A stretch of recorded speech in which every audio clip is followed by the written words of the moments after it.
मैं आप सभी का स्वागत करता हूं कॉमर्स की क्लास में। इनकम टैक्स 1961 के अंदर कुछ डिडक्शंस आते हैं। ये deductions under section 80C to 80U होते हैं और हमारे एग्ज़ाम NDA UGC नेट मई 2021 जो कि 2021 अभी कोविड के कारण पोस्टपोन किया गया है, उसके लिए ये जो टॉपिक 80C टू 80U के डिडक्शंस, ये बड़ा ही इम्पोर्टेंट टॉपिक है। ये पूरे डिडक्शंस को हम लोग 3 वीडियो के अंदर कवर करेंगे। तो ये 3 वीडियोस जो हैं वो पार्ट्स में आएंगी। आज जो है वो फर्स्ट पार्ट होगा जिसमें 80C से 80E तक के सारे डिडक्शंस हम देख लेंगे। फिर आगे के जो भी डिडक्शंस होंगे वो आगे 2 वीडियोस में हम कवर अप करेंगे। तो आप आने वाली वीडियोस को मिस ना करें, इसलिए आप मेरे इस चैनल को सब्सक्राइब कर लें और बेल आइकन को ज़रूर प्रेस कर लें, क्योंकि जब वीडियोस आएंगी तो आपको नोटिफिकेशन मिल जाए। Thank you. तो चलिए हम इस वीडियो को स्टार्ट करते हैं और डिस्कस करते हैं आज जितने भी सेक्शंस हमें डिडक्शंस के डिस्कस करने हैं। पहला जो डिडक्शन हम डिस्कस करने जा रहे हैं वो है 80C। 80C किस बारे में है? तो 80C है investing in very common and popular options, LIC, PPF, SSY, Sukanya Samriddhi Yojana, mutual funds, fix deposit etcetera. मतलब बेसिक सी बात करी जाए तो सेक्शन 80C में वो तमाम सारी इन्वेस्टिंग जो आपकी इन्वेस्टमेंट जो आप नॉर्मली करते हो, जनरली बहुत सारे लोग करते हैं, कॉमन जो इन्वेस्टमेंट ऑप्शंस हैं हमारे पास, ये उस बारे में है। ये किसके लिए अवेलेबल है? तो ये जो डिडक्शन 80C में ये इंडिविजुअल और HUF के लिए अवेलेबल है। इसके अंदर जो डिडक्शन की लिमिट है वो सेट करी गई है 1.5 लाख रुपये, मतलब ₹1,50,000।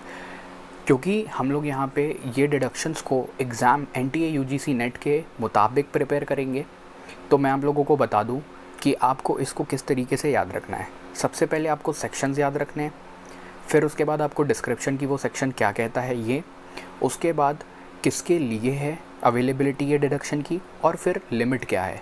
तो प्लीज़ आपको कोई भी डाउट हो इस टॉपिक से रिलेटेड तो कमेंट सेक्शन में ज़रूर मेरे को बताइएगा, ठीक है। चलिए कंटिन्यू करते हैं इसको। नेक्स्ट सेक्शन है हमारा 80CCC। 80CCC डील करता है इन्वेस्टमेंट इन पेंशन फ़ंड। खास करके जो पेंशन फ़ंड जितने भी होते हैं, आपस में किसी भी प्रकार की इन्वेस्टमेंट करते हैं तो ये डिडक्शन उसको बताता है।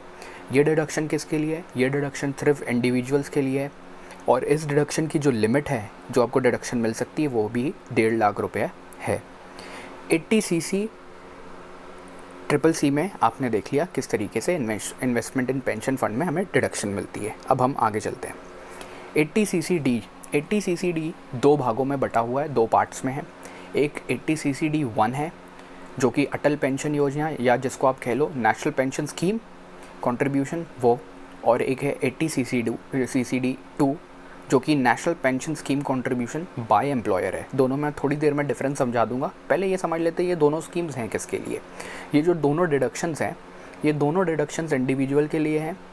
पहला जो डिडक्शन है दैट इज़ 80CCD1, ये अप टू 1,50,000 आपको डिडक्शन मिलती है। 80CCD सबसेक्शन 2 जो कि national pension scheme contribution by employer, आप समझ रहे हैं, जिसके यहाँ पे आप नौकरी करेंगे, ठीक है, वो आपका एम्प्लॉयर कहलाएगा और वो आपके बिहाफ में जब कंट्रीब्यूशन करेगा किसी भी पेंशन स्कीम में, मतलब यहाँ पे जो लिखा हुआ है नेशनल पेंशन स्कीम कंट्रीब्यूशन, तो उसके अंदर जब वो कंट्रीब्यूट करेगा तब आपको ये डिडक्शन 80CCD2 को आप अवेल कर सकते हैं। और इसके अंदर जो क्राइटेरिया जो अमाउंट का सेट किया गया है वो इस तरीके से कि अमाउंट जो कंट्रीब्यूट करते हैं वो या 14% of your basic salary and साथ में आपका डियरनेस अलाउंस, ठीक है। और ये कब 14% ऑफ सैलरी? जब आपका जो एम्प्लॉयर है वो सेंट्रल गवर्नमेंट है, समझ गए आप, मतलब आप किसी सेंट्रल गवर्नमेंट ऑफिस के अंदर काम कर रहे हैं। और फिर नेक्स्ट क्राइटेरिया, अगर आप कहीं पे भी काम कर रहे हैं, प्राइवेट फर्म है, स्टेट गवर्नमेंट है या कुछ भी है, तो वहाँ पे 10% ऑफ योर बेसिक सैलरी और साथ में डियरनेस अलाउंस, इन तीनों में से जो भी अमाउंट आपका सबसे कम होएगा वो आपको डिडक्शन के तौर पे मिल जाएगा अंडर सेक्शन 80CCD सबसेक्शन 2 में। नेक्स्ट चलते हैं हम लोग। नेक्स्ट सेक्शन है 80D। 80D फॉर दवाई। तो दवाई से आप याद रखिएगा medical insurance premium and medical expenditure, मतलब आप जो भी इंश्योरेंस प्रीमियम अपना मेडिकल से रिलेटेड भरते हैं वो, और साथ ही साथ आपका जितना भी मेडिकल में खर्चा होता है वो, ये किसके लिए है, कौन अवेल कर सकता है, तो इसे इंडिविजुअल और HUF दोनों ही अवेल कर सकते हैं। इसके अंदर जो लिमिट सेट करी गई है वो है 1 लाख रुपया। ठीक है, नेक्स्ट में चलते हैं। 80DD, 80DD is for medical treatment of disabled dependent. अब ये डिसेबल्ड डिपेंडेंट वो होते हैं, कुछ व्यक्ति होते हैं किसी प्रकार की उन्हें डिसेबिलिटी होती है, तो अगर कोई ऐसा व्यक्ति आप पर डिपेंडेंट है तो आप ये जो डिडक्शन 80DD ये अवेल कर सकते हो। कौन अवेल कर सकता है इनको, तो इंडिविजुअल और HUF दोनों अवेल कर सकते हैं। अब ये डिपेंड करता है कि आपके जो डिसेबल्ड डिपेंडेंट हैं उनकी जो डिसेबिलिटी है, ठीक है, वो नॉर्मल है कि सीवियर है। अगर नॉर्मल है तो 75,000 आपको डिडक्शन में मिल जाएगा, और अगर सीवियर डिसेबिलिटी है तो यहाँ पे आपको 1,25,000 तक का डिडक्शन मिल जाएगा। नेक्स्ट सेक्शन है सेक्शन 80DDB। इसके अंदर ये स्पेसिफाइड डिजीज़ को यहाँ पे ध्यान में रखते हुए इस डिडक्शन को दिया गया है, और इसका जो ट्रीटमेंट में खर्चा वगैरह आता है तो यहाँ पे ये कौन अवेल कर सकता है, तो इंडिविजुअल और HUF अवेल कर सकते हैं इस डिडक्शन को। और सीनियर सिटीजन्स के लिए 1 लाख रुपए तक का होता है डिडक्शन, और बाकियों के लिए ये डिडक्शन जो है अमाउंट 40,000 रुपये तक का है। तो ये जो ब्रैकेट्स होते हैं, मतलब कैटेगरी वाइज जो बांट दिया, ये आपको बड़ी अच्छे से ध्यान में रखना है, क्योंकि एग्ज़ाम में अमाउंट सेक्शन तो हमेशा almost most of the time दिया जाता है। कभी कभार ऐसा हो जाता है कि सेक्शन ना देके वो डिस्क्रिप्शन दे देते हैं and you have to match it, आपको उसको मैच करना पड़ता है।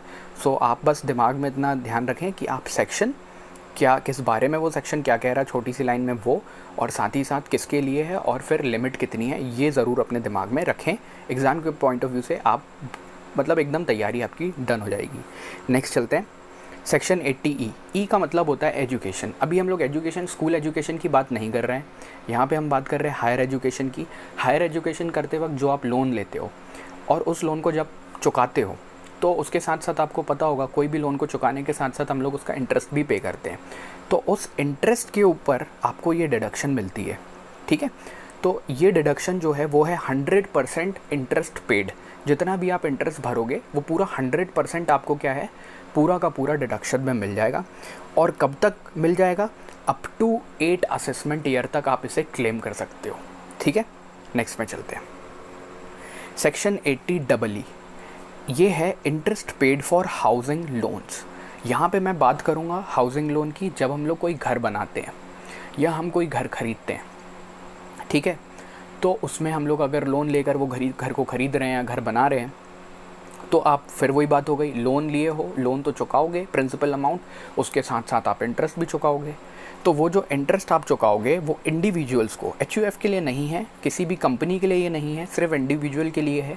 इंडिविजुअल को अप टू 50,000 इंटरेस्ट में डिडक्शन मिल जाएगी। ठीक है, चलिए नेक्स्ट में चलते हैं। नेक्स्ट है EEA, और इसके सामने मैंने ब्रैकेट में आप देख सकते हैं न्यू लिखा हुआ है, क्योंकि ये सेक्शन जो है ये न्यू सेक्शन है। ठीक है, तो इसीलिए आपको ये ध्यान में भी रखना है, चांसेस है भाई पूछ लिए जा सकते हैं, इसलिए आप इसे बड़े अच्छे से ध्यान में रखिएगा और सुन लीजिए, याद हो जाएगा। 2-3 बार आप इस वीडियो को ही देखेंगे ना रिवीजन के तौर पे, तो आपको चीज़ें ऐसी ही याद हो जाएंगी। तो सेक्शन 80EEA जो है वो कहता है interest paid on housing loan. अब आप मुझसे एक सवाल करेंगे कि interest paid on housing loan तो जस्ट हम लोग 80EE में भी पढ़ के आ रहे हैं। देखिए, डिफरेंस इन दोनों सेक्शन में ये है कि वो जो आपने पढ़ा वो वहाँ पे कोई कंडीशन नहीं थी। इस सेक्शन के अंदर 80EEA के अंदर एक कंडीशन है, कंडीशन ये है कि ये आपकी फ़र्स्ट परचेज़ होगी, मतलब ये आपका पहला घर होगा, आप अपने नाम पे पहला घर खरीद रहे हैं। ठीक है, तो ये उसके लिए सेक्शन दिया गया है। इसमें भी इंडिविजुअल इसको अवेल कर सकते हैं, इंटरेस्ट में ही आपको डिडक्शन मिलेगी, और जो डिडक्शन मिलेगी वो मिलेगी 1.5 लाख तक की, सब्जेक्ट टू द कंडीशन, और कंडीशन आप समझ चुके हैं क्या है। नेक्स्ट में चलते हैं सेक्शन 80EEB। ये सेक्शन जो है ये भी एक नया सेक्शन है और इसके चांसेस भी बहुत ज़्यादा हैं आने के। ठीक है, पूछ लिया जा सकता है, क्योंकि जनरल अवेयरनेस के पॉइंट ऑफ व्यू से भी ये सेक्शन जो है वो बड़ा ही इम्पोर्टेंट सेक्शन बन जाता है। क्यों बन जाता है? क्योंकि ये सेक्शन बताता है interest paid on electric vehicle loan.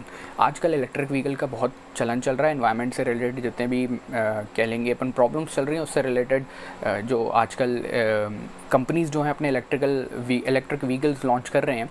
तो अगर आप कोई इलेक्ट्रिक व्हीकल को ख़रीदने के लिए लोन लेते हो और उस लोन पे जो आप इंटरेस्ट चुकाते हो, तो उस इंटरेस्ट पे आपको छूट मिलेगी, मतलब डिडक्शन मिले, छूट नहीं बोलना चाहिए, डिडक्शन मिलेगी।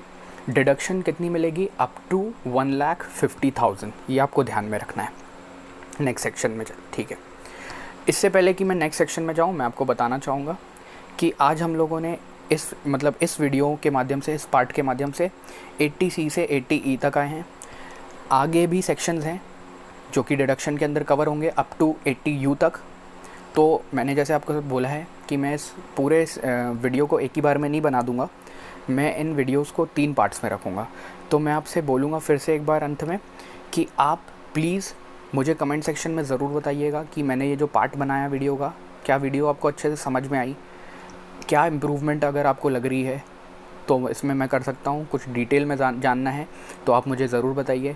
फ़िलहाल तो मैंने ये जो वीडियो बनाई है वो इस पॉइंट ऑफ व्यू से बना दी है कि आपके एग्ज़ाम में जितनी चीज़ें आपको रेलेवेंट हैं, क्योंकि जब हम एग्ज़ाम के लिए प्रिपेयर कर रहे होते हैं तो हमें रेलेवेंट चीज़ें ही पढ़नी हैं, तो मैंने रेलेवेंट चीज़ें ही आपको बताई हैं।